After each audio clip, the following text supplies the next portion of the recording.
جاوید لطیف صاحب، پہلے تو جو بلاول کا آج کا بیان ہے اس کی طرف آ جاتے ہیں، پھر انتخابات کی طرف آتے ہیں.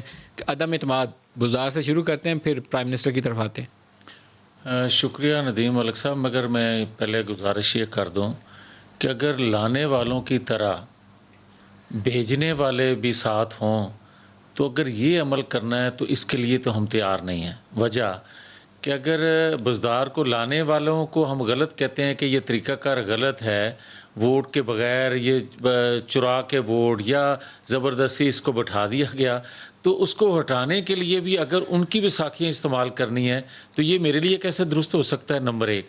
نمبر دو یہ ہے کہ تحریک، ہماری جو تحریک ہے قطعاً حکومت گرانا یا بزدار کو ہٹانا یا کسی اور کو لانا اسی طریقے سے اگر کسی کے ذہن میں ہے تو یہ بات بالکل غلط ہے. ہم تو صرف اور صرف یہ تحریک چلا رہے ہیں کہ اگر آئین قانون کی بالادستی ہوگی تو اس میں ووٹ کی عزت ہوگی، اور جس کو لوگ ووٹ پول کریں گے وہی منتخب ہوگا. اس کے لیے ہم ایک جدوجہد کر رہے ہیں. تو اگر ہم یہ درمیانہ راستہ کوئی تلاش کرتے ہیں یا کوئی ہمیں دکھاتا ہے تو وہ قطعاً ہم ماننے کے لیے تیار نہیں ہے. ایک بات اب انتخاب کے حوالے سے جو آپ کہہ رہے تھے، مجھے یہ بتائیں ندیم ملک صاحب کہ یہ باتیں اس وقت سے شروع ہوئی ہیں جب کشمیر کا نتیجہ بنایا گیا، جب سیال کوٹ کا نتیجہ اناؤنس کیا گیا، اور اس کے بعد بلوچستان کا بھی ایک ٹریلر چلا کے دکھایا.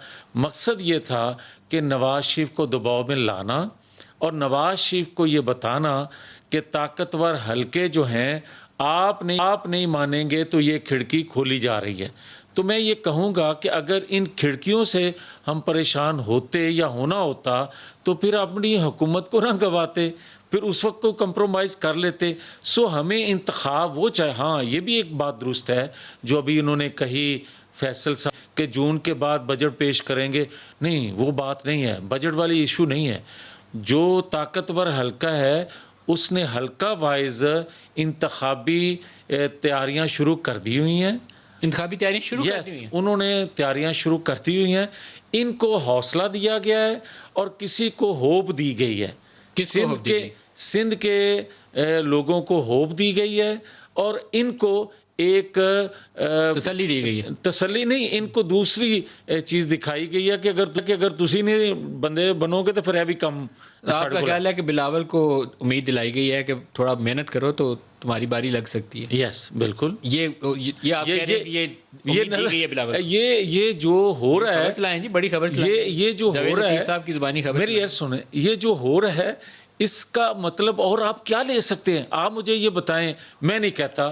ندیم گبول کی شاید آپ کے پروگرام میں ایک اس نے کہا تھا کہ ہمیں تو 16 سیٹوں کا کہا گیا تھا کشمیر میں اور ہمیں 11 سیٹیں دی گئی کشمیر میں. اچھا، لیکن جو بلاول آپ کو کہہ رہے ہیں کہ چیف منسٹر کے خلاف وہ لاتے ہیں نو کانفیڈنس موشن، بلاول نے آج کہا ہے، یہ بات آپ کی پی ڈی ایم کے اجلاس میں زرداری صاحب نے تجویز دی تھی، اس وقت سے ڈسکس ہونا شروع ہوئی تھی. لیکن کیا اس وقت پی ڈی ایم کے اجلاس میں اس کو مانا گیا تھا؟ نواز شریف نے اپوز کیا تھا. انہوں نے کہا تھا ہم پرویز لائی کو کیوں دے دیں حکومت گرا کے، اپنے گلے کیوں ڈال لیں. یہ موقف تھا. ایک وجہ ابھی تو بزدار کے اوپر برائی پی ٹی آئی بھی جا رہی ہے، پھر ہمارے اوپر آئی. جی میں عرض کرتا ہوں، آپ جو فرما رہے ہیں یہ بھی ٹھیک ہے، لیکن ایک اور بھی ایڈیشن کر لیں کہ انہوں نے کوٹ کیا تھا کہ سینٹ میں آپ کے پاس واضح اکثریت تھی. واضح اکثریت کے باوجود آپ عدم اعتماد سینٹ کے چیئرمین کے خلاف نہیں لا سکے کیونکہ وہ طاقتور حلقہ راضی نہیں تھا. تو اگر طاقتور حلقے کے ذریعے آپ نے حکومت بنانی اور گرانی ہے تو اس چیز کے تو ہم خلاف ہیں. اسی چیز کے لیے ہم جدوجہد کر رہے ہیں. مرکز میں تو تبدیلی آپ نہیں لا سکتے، آپ دونوں اکٹھے بھی ہو جائیں، کیونکہ ایسی کوئی انڈیکیشن نہیں ہے کہ اسٹیبلشمنٹ سپورٹ کرے گی کہ عمران کی حکومت گرا دیں اور آپ کسی کو بنا دیں. کوئی ایسے چانس ملک صاحب ہم کسی طور پر بھی اس حکومت کو اس طرح گرانے کے لیے تیار نہیں ہے کہ طاقتور حلقے ہمیں سپورٹ کریں. وہ ابھی آپ کو اس معاملے میں سپورٹ بھی نہیں دے رہے. ہم چاہتے بھی نہیں، وہ دے بھی نہیں رہے سپورٹ. آپ، میں کہتا ہوں ہم چاہتے بھی نہیں. کوئی ایسی گراؤنڈ ریالٹی ایگزسٹ ہی نہیں کرتی کہ وہ کہیں پرائم منسٹر عمران خان کی حکومت گرا دو تو نون لیگ کی حکومت بنا دو. ایسے کوئی سار نہیں ہے. اگر آپ کے پاس 1 منٹ اور ہو میں آپ کو یہ بتا دوں کہ لانے والے ہم سے زیادہ پریشان ہیں.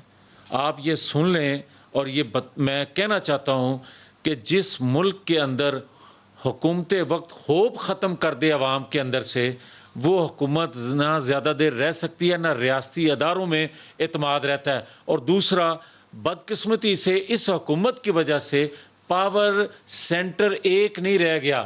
آج پاکستان کے اندر پاور سینٹر بے شمار کھل چکے ہیں جو ریاست کے فائدے میں نہیں ہے.